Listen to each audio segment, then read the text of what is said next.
करेंगे। Hello guys, स्वागत छ आजको भ्लगमा।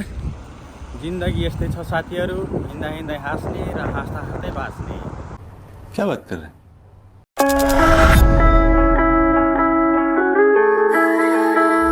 बाटोमा हिँडिरहेको छु, डेस्टिनेसन कता हो म आफूले सोधिरहेको छु। अच्छा ठीक है। एउटा हातमा छ मोबाइल, अर्को हातमा छ सपना, तर पकेटमा पनि लकडाउन लागिरहेको छ। क्या करूं? देशको अवस्था राम्रो भएको भए अहिले म यहाँ हुन्थेन होला। मगर क्यों?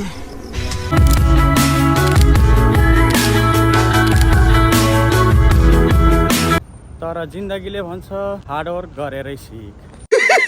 पैसा ही पैसा होगा। बाटो हेर्नुहोस् त, कहिले काहीँ सिधा छ, कहिले घुमाउरो। जिन्दगी जस्तै जिपिएसले पनि मलाई अल्मल्याइरहेको छ। कहिले काहीँ यस्तो हिँडाइ पनि चाहिन्छ साथीहरू, न स्पिड न कुनै डेस्टिनेसन, बस आफ्नो सपनाको पछाडि दौडिए पुग्छ।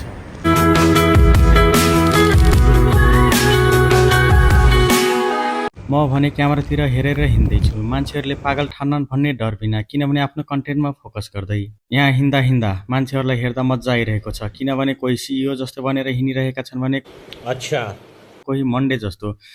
ठीक है। म चाहिँ सन्डे भएर मन्डेमा फसेको जस्तो मान्छे बनेर यहाँ कन्टेन्ट बनाइरहेको छु। क्या बात कर रहे हैं? हिँड्दा जुत्ताले धरी भनिसक्यो, बस अब घर फर्किम, रुम फर्किम भनेर। मगर क्यों? तर दिमागले भन्छ कन्टेन्ट नआएसम्म रोकिनुहुन्न, हिँड्दै जानुपर्छ। कंट्रोल उदय। हिँड्दै जाँदा बाटोमा धेरै कुरा देखे।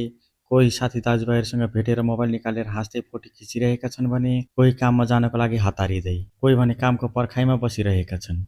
यी सबै दृश्य हेर्दा लाग्छ परदेशी जीवन यस्तै रहेछ, कोही हतारमा भने कोही पर्खाइमा, तर सबैको सपना एउटै छ, खोजीमा। म पनि आज साथी दाजुभाइहरूसँग यही बाटोमा हिँडिरहेको छु, तर केही फरक कन्टेन्ट बनाउने कोसिस गरिरहेको छु।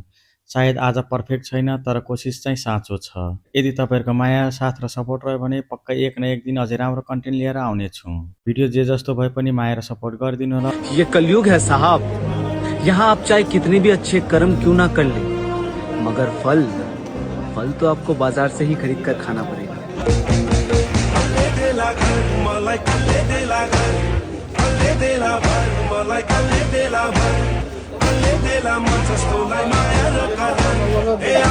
Hey,